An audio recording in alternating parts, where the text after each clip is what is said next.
ಆತ್ಮೀಯ ಶಿಕ್ಷಕ ಮಿತ್ರರೇ, ತಮ್ಮೆಲ್ಲರಿಗೂ ನಮಸ್ಕಾರಗಳು.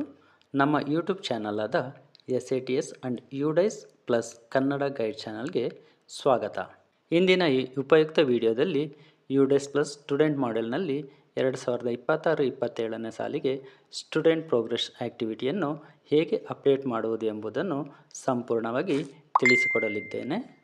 ಆದ್ದರಿಂದ ಈ ವಿಡಿಯೋವನ್ನು ಸ್ಕಿಪ್ ಮಾಡದೆ ಕೊನೆಯವರೆಗೂ ನೋಡಿ. ನಮ್ಮ ಚಾನಲ್ ಸಬ್ಸ್ಕ್ರೈಬ್ ಮಾಡಿ. ಮುಂದಿನ ವಿಡಿಯೋದ ನೋಟಿಫಿಕೇಷನ್ಗಾಗಿ ಬೆಲ್ ಐಕಾನ್ ಮೇಲೆ ಕ್ಲಿಕ್ ಮಾಡುವುದನ್ನು ಮರೆಯಬೇಡಿ. ಬನ್ನಿ ವಿಡಿಯೋವನ್ನು ಆರಂಭಿಸೋಣ. MHRD UDICE ಪ್ಲಸ್ನಲ್ಲಿ ಸ್ಟೂಡೆಂಟ್ ಮಾಡೆಲ್ ಲಾಗಿನ್ ಆದ ನಂತರ ಇಲ್ಲಿ ಅಕಾಡೆಮಿಕ್ ಇಯರ್ 2026-27ರ ಮೇಲೆ ಕ್ಲಿಕ್ ಮಾಡಿ. ನಂತರ ಬರುವ ಪಾಪಪ್ ಅನ್ನು ಕ್ಲೋಸ್ ಮಾಡಿ. ಈ ಪೇಜ್ ಓಪನ್ ಆದ ನಂತರ ಇಲ್ಲಿ student movement and progression select ಮಾಡೋದು. ನಂತರ ಸಬ್ ಮೆನು ಆದ ಪ್ರೋಗ್ರೆಷನ್ ಆಕ್ಟಿವಿಟಿಯನ್ನು ಸೆಲೆಕ್ಟ್ ಮಾಡಿ ಇಲ್ಲಿ ಗೋ ಎಂದು ಕ್ಲಿಕ್ ಮಾಡಿ. ಕ್ಲಿಕ್ ಮಾಡಿದಾಗ ಇಲ್ಲಿ ಪ್ರೋಗ್ರೆಸ್ಗೆ ಎಲಿಜಿಬಲ್ ಆಗಿರುವಂತಹ ವಿದ್ಯಾರ್ಥಿಗಳ ಪಟ್ಟಿ ಇಲ್ಲಿರುತ್ತೆ. ಈಗ ಕ್ಲಾಸ್ ಅನ್ನು ಸೆಲೆಕ್ಟ್ ಮಾಡ್ಕೋಬೇಕು. ನಂತರ ಸೆಕ್ಷನ್ ಅನ್ನು ಸೆಲೆಕ್ಟ್ ಮಾಡ್ಕೋಬೇಕು. ಸೆಲೆಕ್ಟ್ ಮಾಡಿ ಗೋ ಕೊಟ್ಟಾಗ ಆ ತರಗತಿಯ ಮಕ್ಕಳ ಮಾಹಿತಿ ಇಲ್ಲಿ ಸಿಗುತ್ತದೆ ನಿಮಗೆ. ಈಗ ಇಲ್ಲಿ ಪ್ರೋಗ್ರೆಷನ್ ಸ್ಟೇಟಸ್ ಅಲ್ಲಿ ನೀವು ಪ್ರಮೋಟೆಡ್ ಎಂದು ಹಾಕಬೇಕು. ನಂತರ ಒಟ್ಟಾರೆ ಪರ್ಸೆಂಟೇಜ್ ಅನ್ನು ಇಲ್ಲಿ ನಮೂದಿಸಬೇಕು. ಹಾಗೆ ವಿದ್ಯಾರ್ಥಿಯು ಕಳೆದ ವರ್ಷದಲ್ಲಿ ಹಾಜರಾಗಿದ್ದ ಒಟ್ಟು ದಿನಗಳ ಸಂಖ್ಯೆಯನ್ನು ಇಲ್ಲಿ ನಮೂದಿಸಬೇಕು ನೀವು.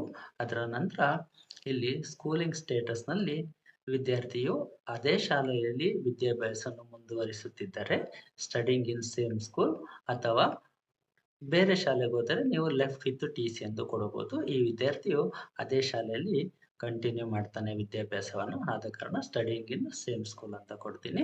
ಇಲ್ಲಿ 2ನೇ ತರಗತಿಗೆ ಯಾವ ಸೆಕ್ಷನ್ಗಳಿದ್ದರೆ ನೀವು ಸೆಕ್ಷನ್ಗಳನ್ನು ಸೆಲೆಕ್ಟ್ ಮಾಡಬಹುದು.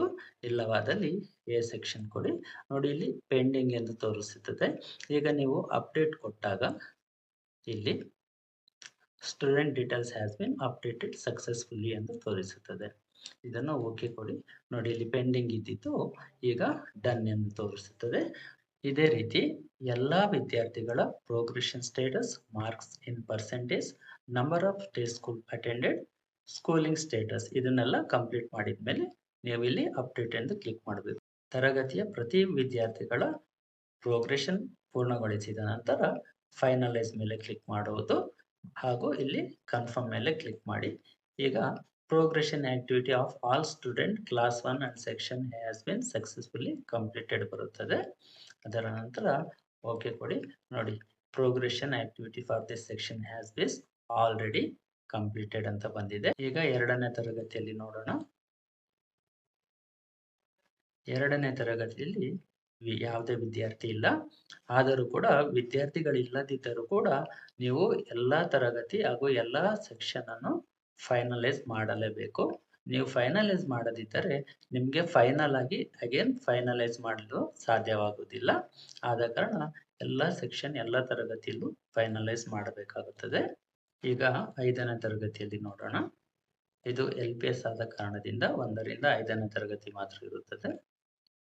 ನೋಡಿ ಈಗ 5ನೇ ತರಗತಿಯ ವಿದ್ಯಾರ್ಥಿಯನ್ನು ನೀವು ಪ್ರೋಗ್ರೆಷನ್ ಮಾಡುವಾಗ ಇಲ್ಲಿ ಪ್ರೋಗ್ರೆಷನ್ ಸ್ಟೇಟಸ್ ಪ್ರಮೋಟೆಡ್ ಅಂತ ಇರುತ್ತೆ.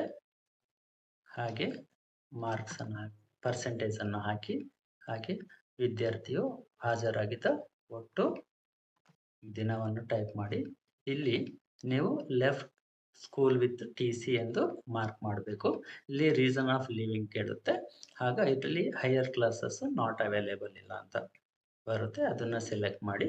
ಇನ್ ಕೇಸು ಈಗ 4ನೇ ತರಗತಿ ಮಗುವುದು TC ಇಶ್ಯೂ ಮಾಡೋದಾದ್ರೆ ಅಲ್ಲಿ ರೀಸನ್ ಬೇರೆ ಬೇರೆ ಆಪ್ಷನ್ ಇದೆ. ಯಾವ ಆಪ್ಷನ್ ನಿಮಗೆ ಸೂಟೇಬಲ್ ಅನ್ಸುತ್ತೆ ಆ ಆಪ್ಷನ್ ಅನ್ನ ನೀವು ಸೆಲೆಕ್ಟ್ ಮಾಡಬಹುದು. ಈಗ ಇಲ್ಲಿ ನಾನು ಹೈಯರ್ ಕ್ಲಾಸ್ ನಾಟ್ ಅವೈಲೇಬಲ್ ಅಂತ ಸೆಲೆಕ್ಟ್ ಮಾಡಿದ್ದೀನಿ. ಸೆಲೆಕ್ಟ್ ಮಾಡಿ ಈಗ ಅಪ್ಡೇಟ್ ಅನ್ನು ಕೊಟ್ಟಿದ್ದೀನಿ. ನೋಡಿ ಸಕ್ಸಸ್ಫುಲ್ಲಿ ಅಂತ ಬಂದಿದೆ. ಈಗ ಇದನ್ನು ಕೂಡ ಫೈನಲೈಸ್ ಮಾಡಬೇಕು. ಈಗ ಇದು LPS ಆದ ಕಾರಣದಿಂದ 1ರಿಂದ 5ನೇ ತರಗತಿ ಮಾತ್ರ ಇರುತ್ತದೆ. ಈಗ ಎಲ್ಲ ತರಗತಿಯ ವಿದ್ಯಾರ್ಥಿಗಳ ಪ್ರೋಗ್ರೆಷನ್ ಪೂರ್ಣಗೊಳಿಸಿದೆ ಹಾಗೂ ಫೈನಲೈಸ್ ಕೂಡ ಮಾಡಿದೆ. ಈಗ ನೀವು ಅಗೇನ್ ಬ್ಯಾಕ್ ಪುನಃ student movement and progression activity select ಮಾಡಿ. ಅದರ ನಂತರ ಇಲ್ಲಿ ಫೈನಲೈಸ್ ಪ್ರೋಗ್ರೆಷನ್ ಎಂದಿದೆ, ಇದರ ಮೇಲೆ ಕ್ಲಿಕ್ ಮಾಡಿ. ಇಲ್ಲೊಂದು ಡಿಕ್ಲರೇಷನ್ ಬಾಕ್ಸ್ ಇದೆ, ಇಲ್ಲಿ ಕ್ಲಿಕ್ ಮಾಡಿ ಸಬ್ಮಿಟ್ ಕೊಡಿ. School progression finalised for the academic year 25-26 ಎಂದು ತೋರಿಸುತ್ತದೆ. ಡಿಕ್ಲರೇಷನ್ ಮಾಡಿ ಸಬ್ಮಿಟ್ ಕೊಟ್ಟ ನಂತರ school profile progression has been finalised ಅಂತ ಶೋ ಆಗುತ್ತದೆ. ಈಗ ನಾವು ಪ್ರೋಗ್ರೆಷನ್ ಮಾಡಿದಂಥ ಮಕ್ಕಳು 2026-27ನ ಸಾಲಿನ ಡ್ಯಾಶ್ ಬೋರ್ಡ್ ಅಲ್ಲಿ ಬಂದಿದೆ ಎಂದು ಚೆಕ್ ಮಾಡೋಣ. ಇಲ್ಲಿ ಲಿಸ್ಟ್ ಆಫ್ ಆಲ್ ಸ್ಟೂಡೆಂಟ್ ಮೇಲೆ ಕ್ಲಿಕ್ ಮಾಡಿ, ಇಲ್ಲಿ ಆಕ್ಟಿವ್ ಸ್ಟೂಡೆಂಟ್ ನೋಡಿ. ಈಗ ಇಲ್ಲಿ 26-27ನೇ ಸಾಲಿಗೆ ಪ್ರೋಗ್ರೆಸ್ ಮಾಡಿರೋ ವಿದ್ಯಾರ್ಥಿಗಳು ಡ್ಯಾಶ್ ಬೋರ್ಡ್ ನಲ್ಲಿ ನೀವು ನೋಡಬಹುದು. ಇಷ್ಟರೊಂದಿಗೆ ಯುಡೆಸ್ ಪ್ಲಸ್ ಸ್ಟೂಡೆಂಟ್ ಮಾಡ್ಯೂಲ್ ನಲ್ಲಿ ಸ್ಟೂಡೆಂಟ್ ಪ್ರೋಗ್ರೆಷನ್ ಆಕ್ಟಿವಿಟಿ ಅಪ್ಡೇಟ್ ಮಾಡುವ ವಿಧಾನ ಸಂಪೂರ್ಣವಾಗಿ ಮುಕ್ತಾಯಗೊಂಡಿದೆ. ಈ ವಿಡಿಯೋ ನಿಮಗೆ ಉಪಯುಕ್ತವಾಗಿದೆ ಎಂದು ಭಾವಿಸುತ್ತೇನೆ. ಈ ವಿಡಿಯೋ ಇಷ್ಟವಾದರೆ ಲೈಕ್ ಮಾಡಿ, ಶೇರ್ ಮಾಡಿ ಹಾಗೂ ಶಿಕ್ಷಕ ಮಿತ್ರರಿಗೆ ಸಹಾಯವಾಗಿರುವ ನಮ್ಮ SATS and UDISE plus Kannada guide channel ಅನ್ನು ಸಬ್ಸ್ಕ್ರೈಬ್ ಮಾಡೋದನ್ನು ಮರಿಬೇಡಿ.